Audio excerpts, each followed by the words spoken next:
Welcome to the Never Too Early Fantasy Football Podcast, where it is never too early for fantasy football. My name is Jeff. And I'm Alex. Hey, Alex, we are entering week 2 of the NFL. So here we are. We're hitting the ground running already, and I love it, which means all Sundays will be football, family, friends, food, anything that starts with the letter F. And as always, to our fans, which also starts with the letter F, thank you for downloading, listening, liking, and commenting on our podcast videos. Please subscribe to us on the socials. We are on Spotify, YouTube, Facebook, Instagram, TikTok, X, and Threads with the handle at N2EFantasy. Alex, what do we have on today's show?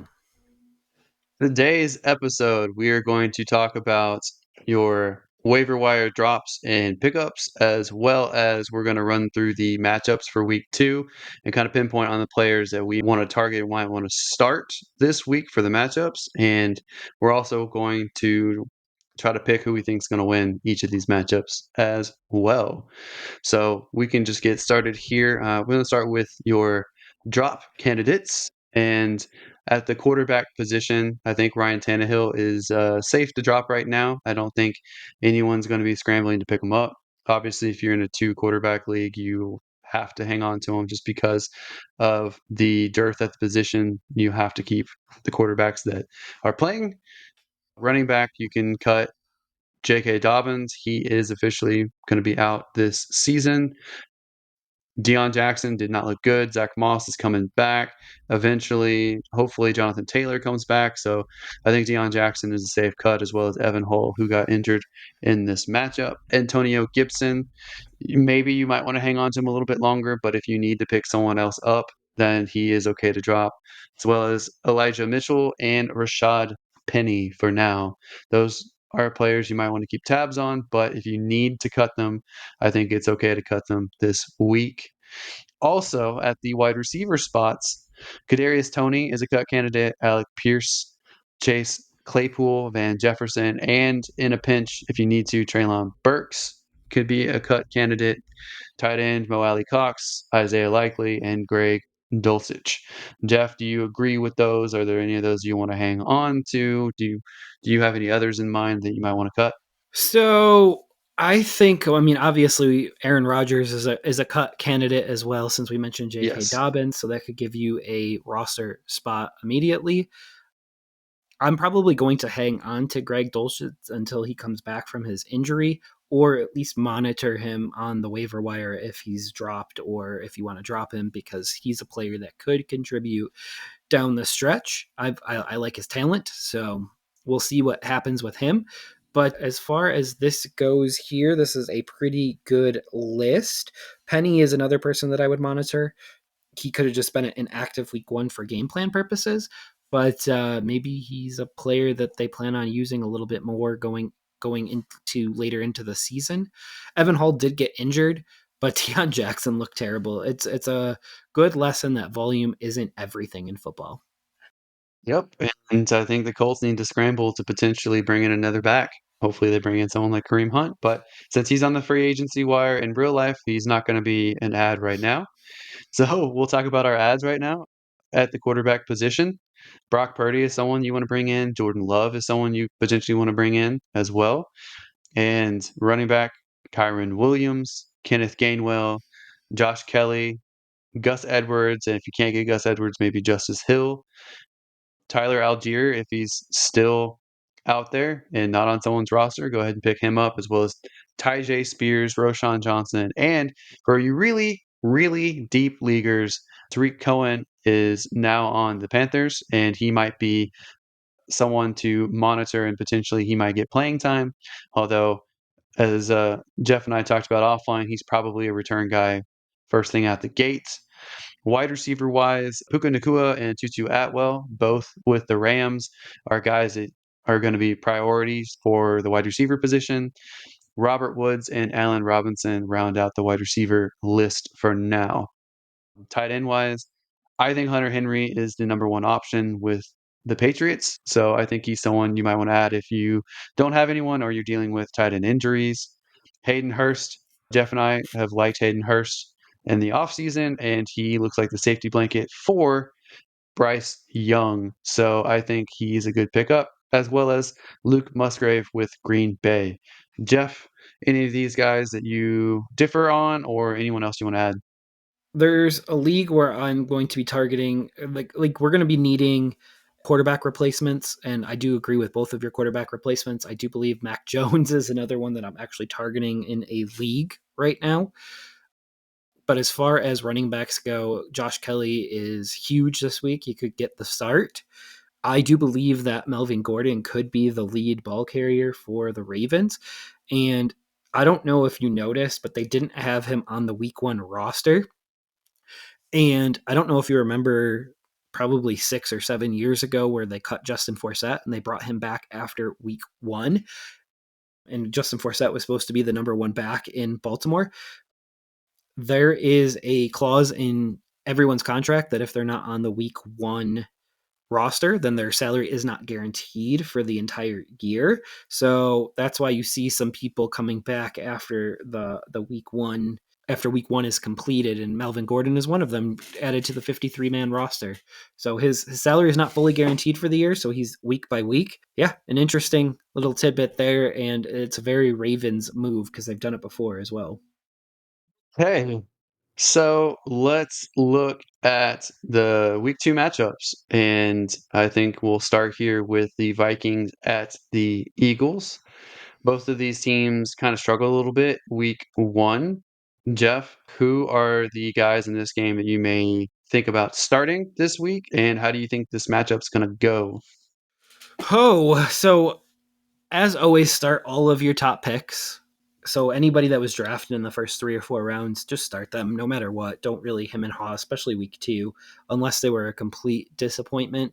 And I can't really think of any that were a complete disappointment in week one. Gainwell is a sneaky play. He seems to be the lead back, but at any point this could change. So start him at your own risk, but start him if you need a running back this week. And as you know, I love Kirk Cousins in primetime. Kirk Cousins, most of his poor primetime games come Monday night. Thursday is a short week, though, but he could still put up stats. I don't know if Minnesota can win this matchup. I think I'd take the Eagles, even though the Eagles' offense didn't look that great against the Patriots. However, the Patriots are good on defense. This is going to probably be an awkward matchup, probably going to be a little sloppy, but I think I'd take the Eagles over the Vikings this week. Okay. And I think as the Eagles are at home, I'm also taking the Eagles. And I do think this is another Kirk Cousins failure in primetime, unfortunately. Okay, let's see how that ends up going. Next, we have a division rivalry, Ravens at the Bengals. So, to me, it's going to be interesting to see, do the Bengals rebound from their week one disaster? Does Burrow play well in this matchup? The Ravens defense is pretty good. They might have their top corner back this week. They might have Mark Andrews on offense back this week. So, Jeff, are there anyone that you are is there anyone that you're targeting and playing this week? I know for me, I want to start Zay Flowers at least in the flex, if not a wide receiver three slots.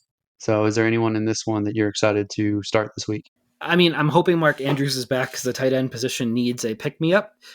I'm going to start Chase. I'm going to start Higgins. I'm going to start Burrow. I'm going to start Mixon. So, I mean, those are very easy. I'm going to start Lamar. There's no one in the backfield for the Ravens that I'm going to start until I figure out how it's going to shake out. And that you'll learn that about me, that I'm more conservative than aggressive, especially if I don't know how a backfield's going to shake out, especially after a significant injury. I would start Flowers, and Beckham would be a deep starter. So if you start like a lot of wide receivers, then Beckham would be in consideration for this week as well. What are your thoughts? I pretty much agree with all of that. I will say when it comes to the Ravens backfield, they're a backfield that I even when I know what it is, I probably won't want to play any of the running backs anyway because I still think Lamar is the leading rusher there. But everything else, I 100% agree on. Just the way the Bengals played, if they don't pick it up, I think that the Ravens will win this matchup. Jeff, which way do you think this goes? Oh, I think Cincy back at home. they win this week. I don't think the Ravens were particularly impressive this week, so they did get the win, but I do believe the Bengals will rebound and they'll be angry. Typically, when a team gets beat, especially that badly, they rebound the next week, and it doesn't really matter who the team is. Just I think the New York Giants. We'll get to them later. It'll be another team that rebounds, but I could easily see I see the Bengals winning this game. Okay, so we're split on this one. That's interesting, and we will see It's your how that team, one. I second like team. them. I like the Bengals, but the week one was so bad. I think it's going to take a bit for them to right the ship, just like it did last year. But overall, I think for the season, I still like the Bengals. Okay, so we can move on to a more difficult matchup than we anticipated potentially with the Bears at Buccaneers. Buccaneers are coming off a very close victory. Bears are coming off getting stomped by a division rival.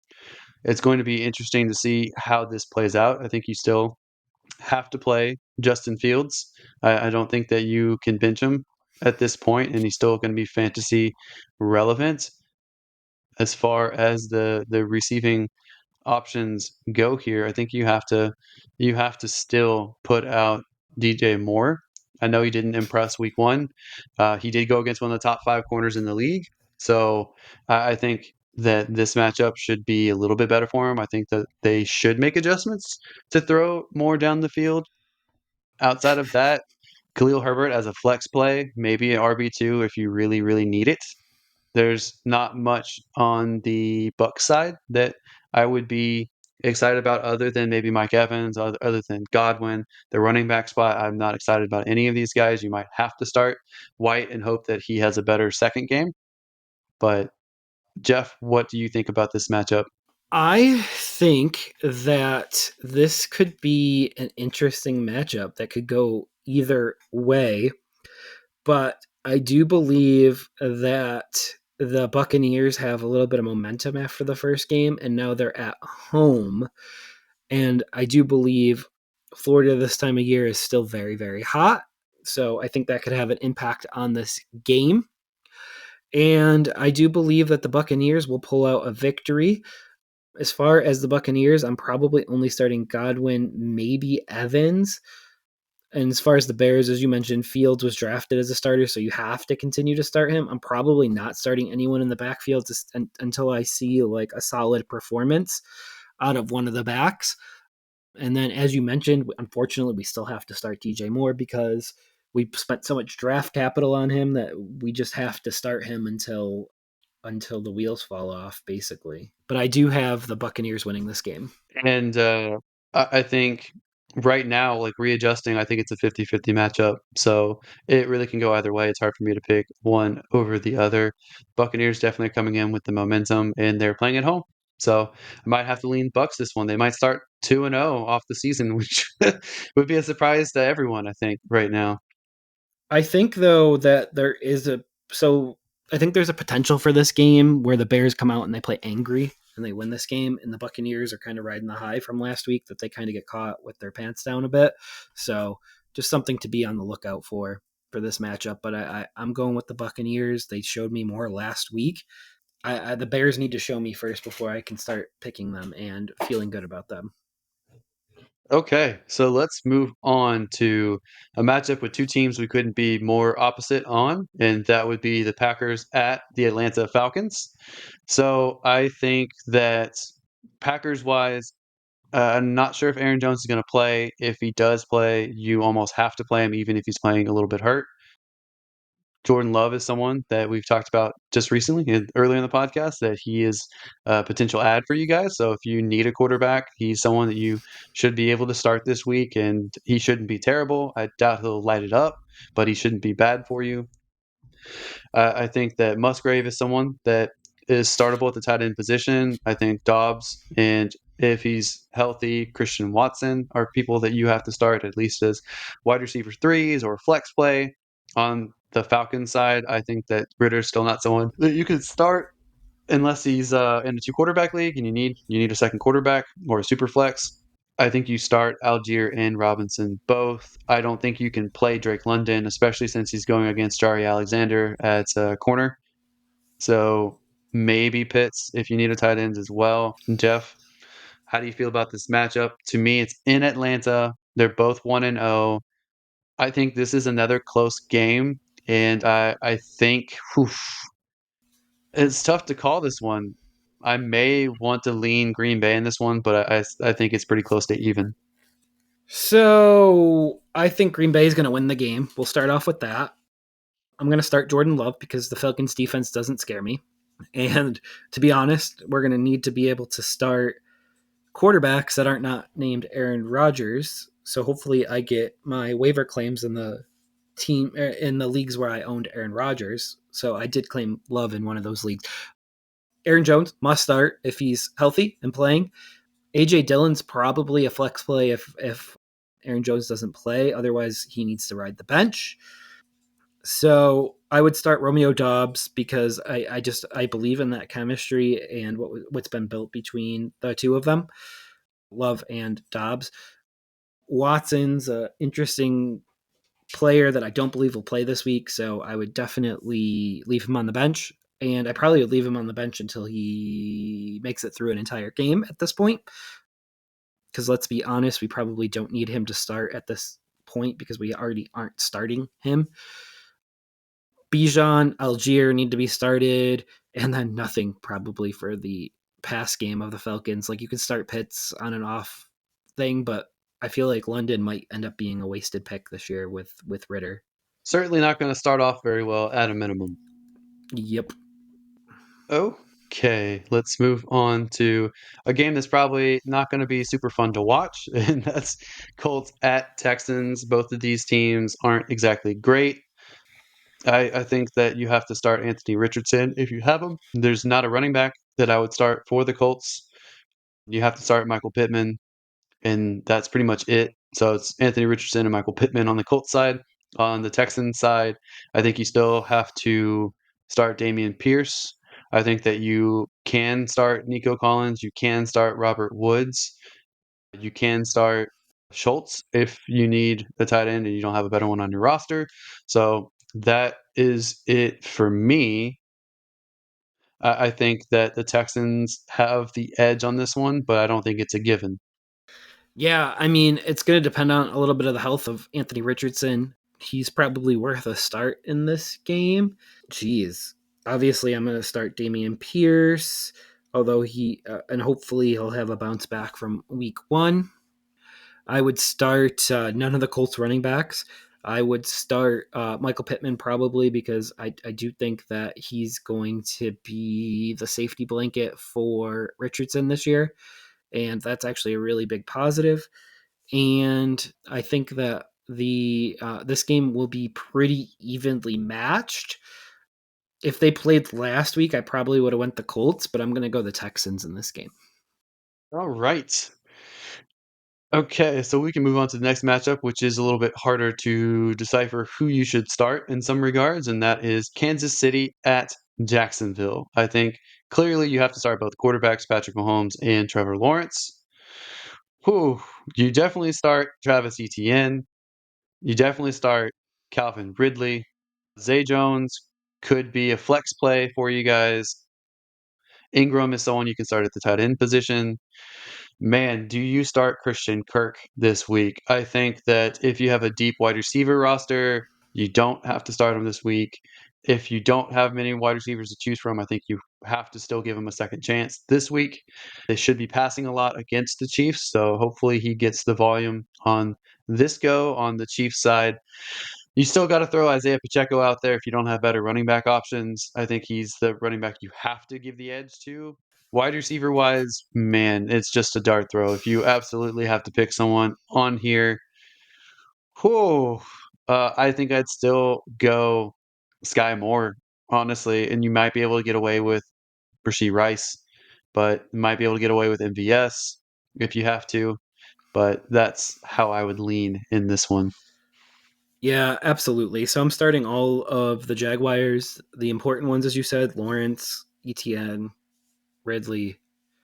And I think it's a dart throw between Kirk and Jones. Jones actually made some really good catches last week, so someone to keep on the radar. It's kind of interesting that there's probably three receivers on the Jaguars that I would start before I would start one on the Chiefs, and that's kind of saying a lot. Obviously, Kelsey is a must start if he plays this week, which is looking likely and trending that way. Mahomes must start. Huh, that backfield is ugly with the Chiefs, so I don't even know what to do with them. But it could be a heavy passing game script. I'm hoping this will be a lot like the Chargers and the Dolphins from last week. If that's the case, then McKinnon could be a PPR monster in this game. Yeah, I don't know how I could forget Travis Kelce, but if he's healthy and he's playing, you absolutely have to throw him out there. Set I it and don't think forget that. it. Yep, even if he's playing with one leg, he's still gonna get probably 7 targets. That's true. Okay, let's talk about the Chargers at the Tennessee Titans. Oh boy, I think that Eckler probably misses this one. If he does play, you got to play him. Either way, I think Josh Kelly is someone that you can play, whether Eckler's in or not, because even if he's in, I think they'll try to mix Kelly in as well. Keenan Allen, you absolutely have to start him. Outside of that, I don't think that there's anyone else that I feel comfortable playing in the receiver group or the tight end group there. On Tennessee's side, I wouldn't start Tannehill if I could avoid it. You definitely have to start Derrick Henry. You might be able to mix in Spears, but I think it's going to be a negative game script, so that might not be helpful. You have to start Hopkins. Maybe you can start Westbrook. Maybe you can start Burks. Maybe you can start the tight end there, but those would be flex plays or desperation wide receiver threes if you need it. Yeah, absolutely what you had said. I love the Chargers in this game. I didn't give my pick in the last game. I am going to go the Jaguars here just because I believe in their weapons more and I think they can score more points. Yeah, I also forgot to say my pick. I'm going the Chiefs. Okay. So, but I totally respect you picking the Chiefs, and I really hope that this is the game of the week, to be honest. So, that's my hope for that game. And then in this game here, I'm going to go the Chargers because I don't think there's any way that the Chargers start 0-2.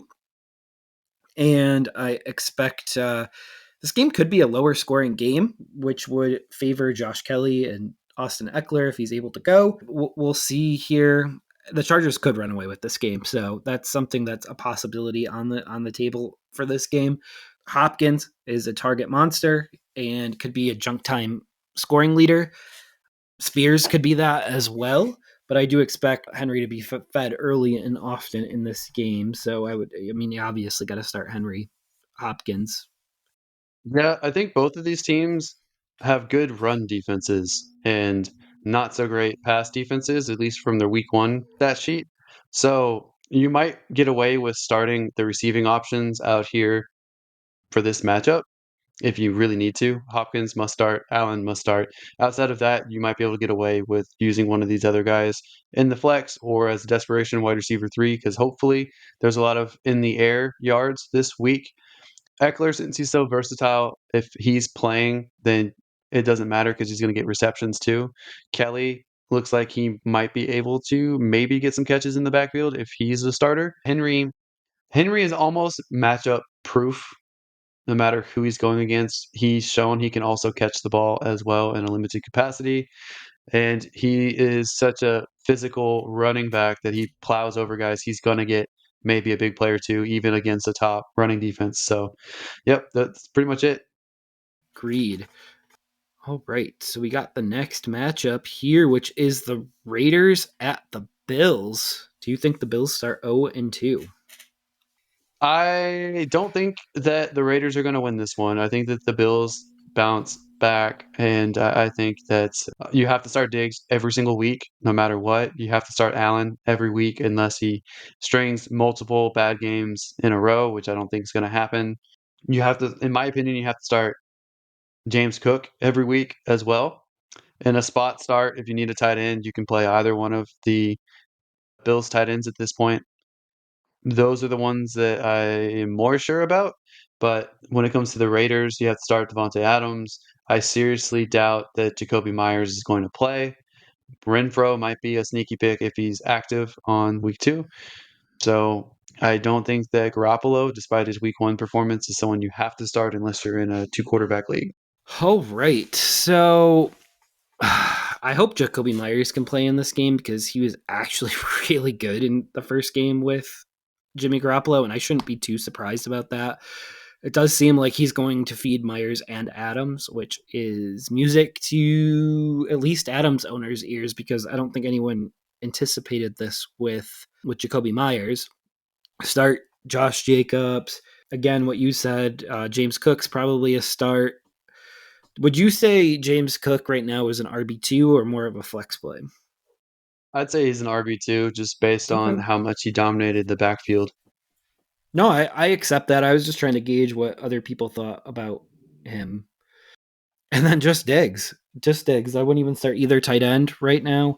There's no tight end on the Raiders that I like. And so, I mean, tight end might be a position that we just need to get rid of in fantasy because it's not fun starting tight ends. I don't know. It's fun when you start the right one. It is. It is. But yes, Josh Jacobs is also someone that you should start for the Raiders, even though he had a lackluster week 1 performance. Okay, let's move on to a matchup that I'm probably going to watch the actual game instead of Red Zone, and that is Seattle at Detroit. I think that this could be a 50-50 matchup. I think that Seattle may want to rebound from week 1, and I think Detroit may be floating on a high after beating the best team in football week 1.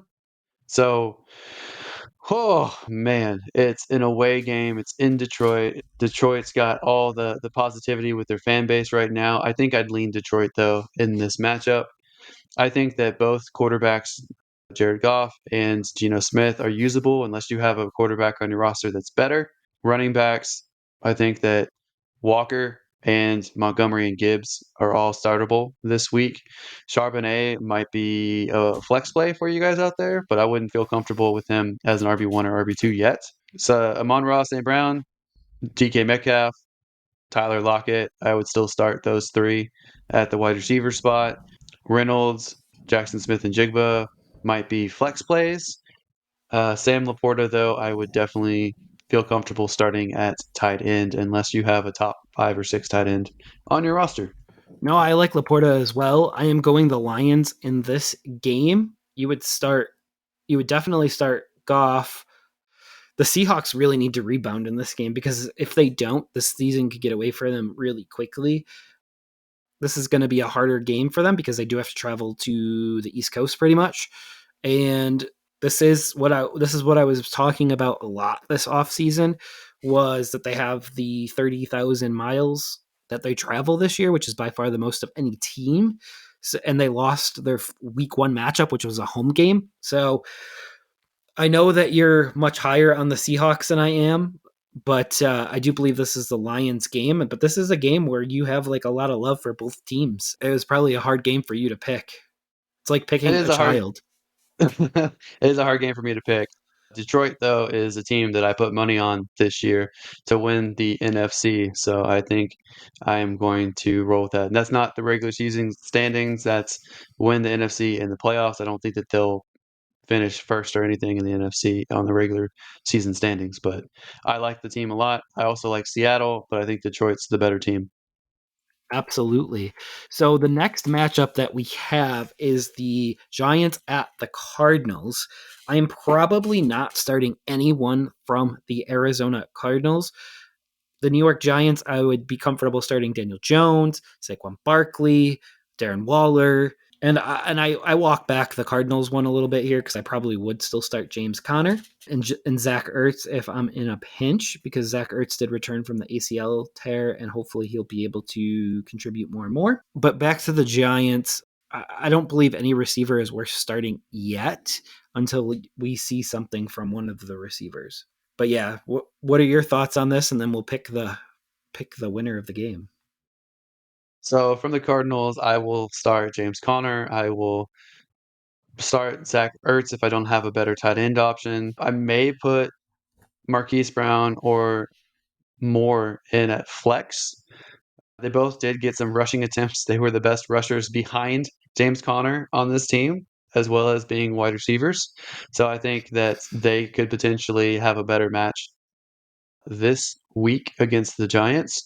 On the Giants side, if I don't have a better option at quarterback, I'd still would start Daniel Jones for his rushing element. Barkley, you have to start. You drafted him probably in the first round or top of the second. You have to start him. Waller, I think you have to start at tight end. He's probably your best tight end on your roster. But I agree with you, man. The wide receiver group here, I would not be thrilled about starting any of these guys yet, and I need to see more and see them break out because I think eventually, I think Hyatt could be the best wide receiver on this team, and I don't think he's ready for that kind of target share yet. Absolutely. Who do you have for this game? I have to go New York in this game. I think that they're the better team on paper. I think that they were thoroughly embarrassed by division rival the Dallas Cowboys, and I think that they are going to take it out on the Arizona Cardinals this week. Me too. And I do believe that the New York Giants are my survivor pick this week, and I will be locking that in. The Cardinals did give me a little bit of a worry last week, and I typically don't like picking a road team, but I do believe that the Giants are going to roll the Cardinals because they're going to come out and play angry. It's the hope. Otherwise, their season might be done 2 weeks in. So Yeah, I'm not sure that their season ends up where they wanted it to begin with, just because of I mean, to lose a game at home to a division opponent is not a good way to start off. I agree. Now let's move on here to the next matchup. That's the 49ers at the LA Rams. And man, Jeff, with this one, if the Rams pull an upset over San Francisco, I might have to give you the win here for saying that they might be better than I thought and that other people thought. Because if they can beat San Francisco, that's a really big deal. Obviously, both quarterbacks, Brock Purdy and Stafford, I'd feel comfortable starting. McCaffrey have to start. Ayuk have to start. Kittle, if he's healthy, I'd still probably start him at tight end.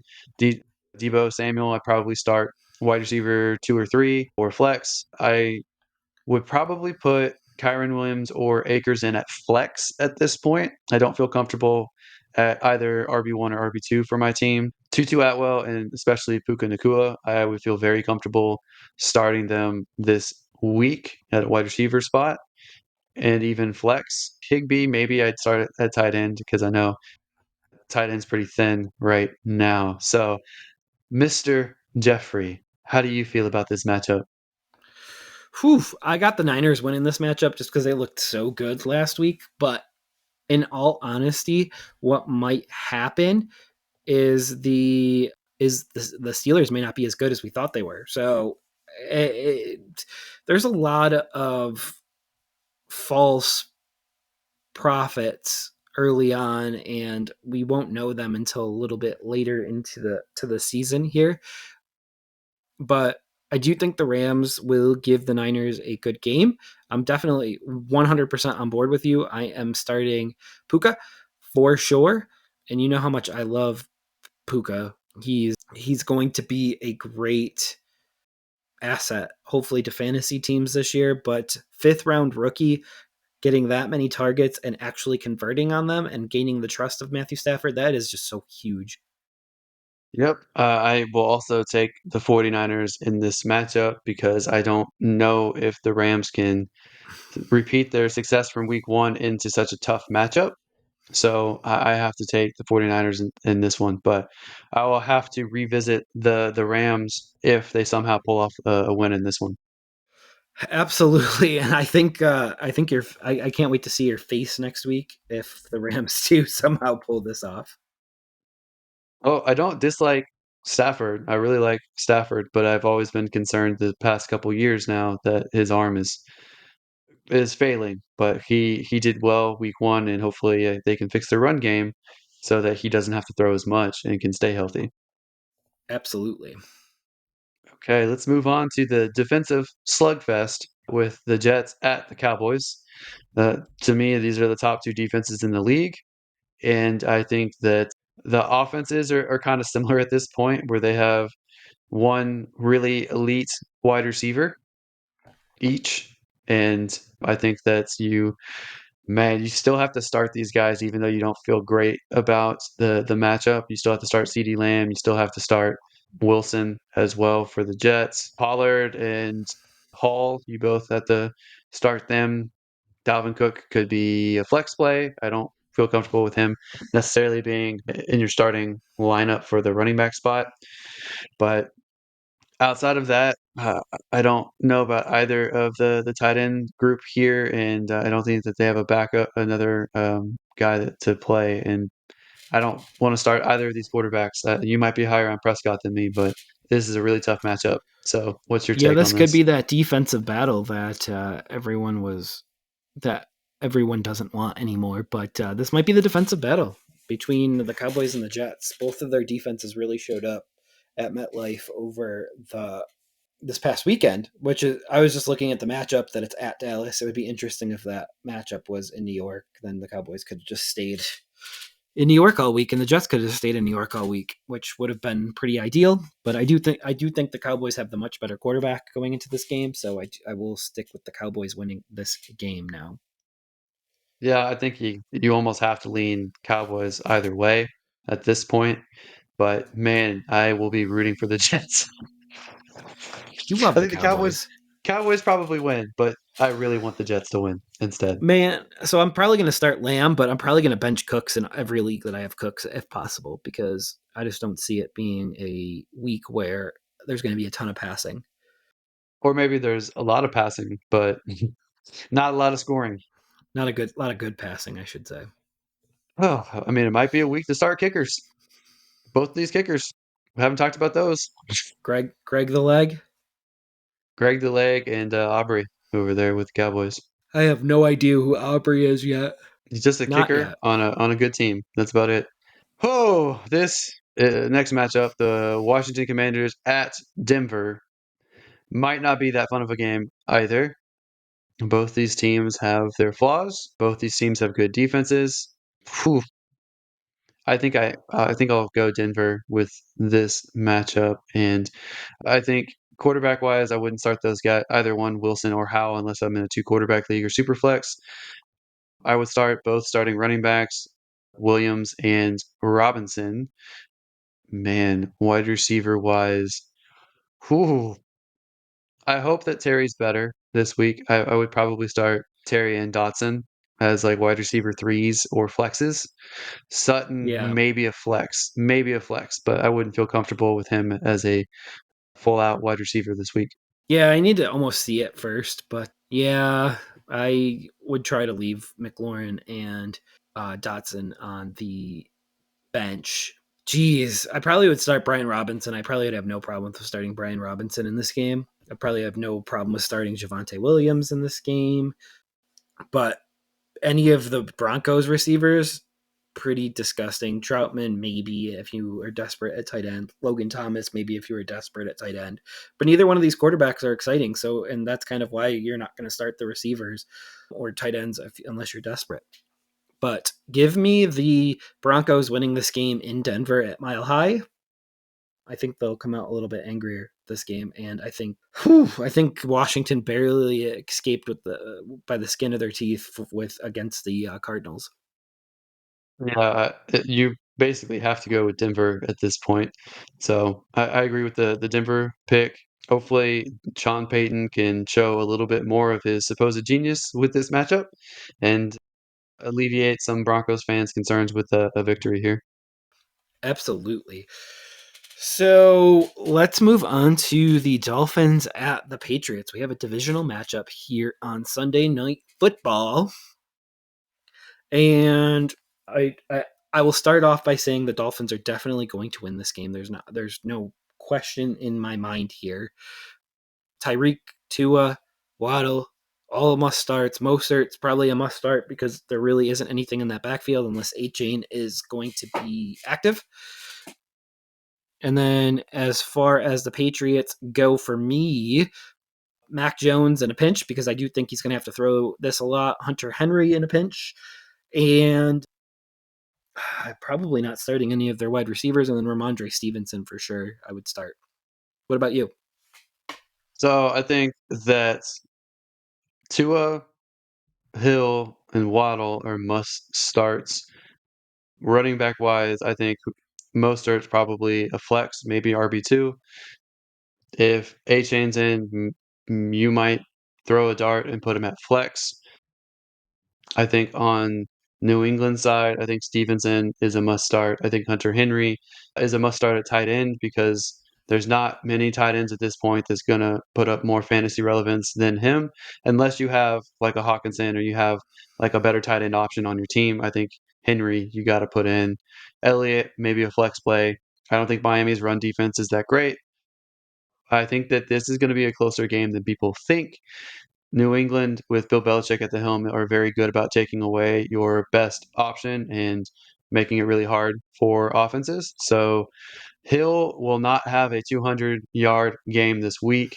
I don't think he'll have 11 catches either, but he'll still be a very good wide receiver option because all it takes for him is at least one catch and one big play. And he is a guy that is one of the fastest receivers in the league. He's one of the best big play wide receivers.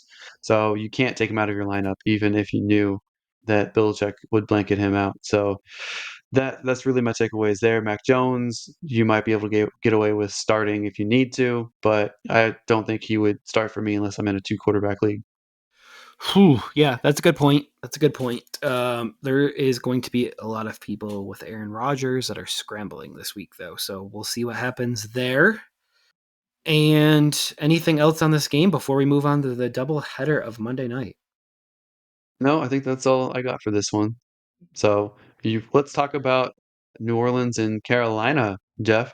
This is your team, your division. What do you think about this matchup? I'm really interested to see what Bryce Young looks like front and center on primetime. The Saints didn't look super impressive week one, so I'm interested to see if the Titans are better than we think they are, or the Saints are worse than we think they are. So that is interesting. I'm interested to see Bryce continue to build chemistry with his wide receiver core. Probably would start Hayden Hurst, no problem. Probably would start Miles Sanders, no problem. Unfortunately, we're going to have to start Jamal Williams unless Kendra Miller is available. I just think that Jamal Williams was perfect for the role that he was in Detroit last year, and he was never meant to be the lead guy on any team. And I think that's evident because if you look how successful that Montgomery has been so far in that role, it's a very specific role to that Detroit Lions team. Wide receivers, I would start Olave. I would start Thomas. And in a pinch, I would start Taysom Hill. In a pinch, I would start Adam Thielen. But that is, and then obviously Derek Carr is at least startable, especially with Horn going to be out this week for the Panthers defense. That's going to be a hole, and the wide receivers could potentially go off in this matchup.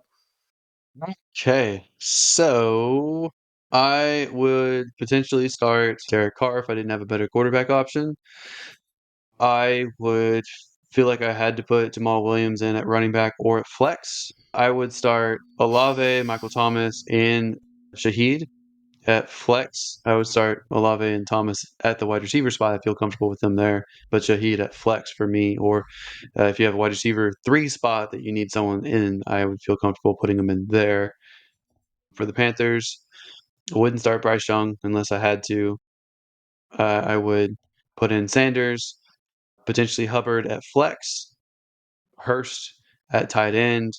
But outside of that, I mean, I don't feel comfortable with any of the Panthers' receiving options this week. I would give the edge to the New Orleans Saints, and I know we don't talk about kickers very often, but I'd probably start Groupie with the Saints if I was putting in a kicker. He's an interesting one. I think Pinheiro is interesting for Carolina as well. I think there could be a lot of field goals in this game. I am going to go with the Saints winning this game, but it's going to be an ugly one. So let's go with the Panthers starting out 0-2 and the Saints starting out 2-0. I know that had to hurt, Jeff. A I'm lot. sorry. I'm still crying. It'll be okay. Okay, let's talk about the last matchup of week 2, and that will be Cleveland versus Pittsburgh. And I think that this is not going to be a fun Monday night for anybody. I think it's going to be a tough matchup. It's probably going to be as low scoring as the Cleveland and Bengals game, week one. So it's hard for me to pick a team on this one. I think I think I'd probably lean Cleveland, but I don't think that's a given. If you don't have a better option at quarterback, I would be okay starting Watson, although I don't love Watson this week. Chubb is a must start every week. I think that you probably still have to start Amari Cooper. I think that Moore is a potential start as well. Oh, on Pittsburgh side, you don't have to start Kenny Pickett unless you're in a two quarterback league. Najee Harris, it doesn't feel good, but based on what you probably gave up for him in the draft, you probably have to start Najee. I would start George Pickens. I would potentially put Allen Robinson in the flex, maybe as a wide receiver 3 this week, because I do think he will pick up some of the slack that injured Deontay Johnson that you lose with him. Man, I still would have to put in Freiermuth, even though he only had one reception. It happened to be a touchdown. That's always going to be an option with him. And then maybe I would be okay starting Njoku at tight end if you really don't have anyone else there. I don't really know what to do with the Steelers at all. I'm probably putting as many on the bench as I can because Deontay won't be starting. I would potentially do George Pickens. I would definitely do Najee. I would consider Warren for the flex. As far as the Browns go, I still need to see some progression from them. It looks like Elijah Moore and Amari Cooper are the no-brainer starters for the team, but I just don't know if they're going to pass a ton. And they're actually playing a really good Steelers defense that I expect to play better at home here against the Browns than they did against the Niners at home. So I would probably I'm gonna lean definitely the Browns in this game because I just think the momentum's on their side. But we always know that the Steelers finish over 500 every year, so they have to get their win somewhere. Yeah, I think that there's a chance the Steelers win, but I still have to give the edge to the Browns right now. Absolutely. All right. Well, that does it for another episode of the Never Too Early Fantasy Football Podcast. Thank you all for downloading and listening to this episode. Please do not forget to like and subscribe. Please leave us a comment and share the show. Every little bit helps. As always, you can find us with our handle at N2EFantasy on Spotify, YouTube, TikTok, Facebook, Instagram, X, and Threads.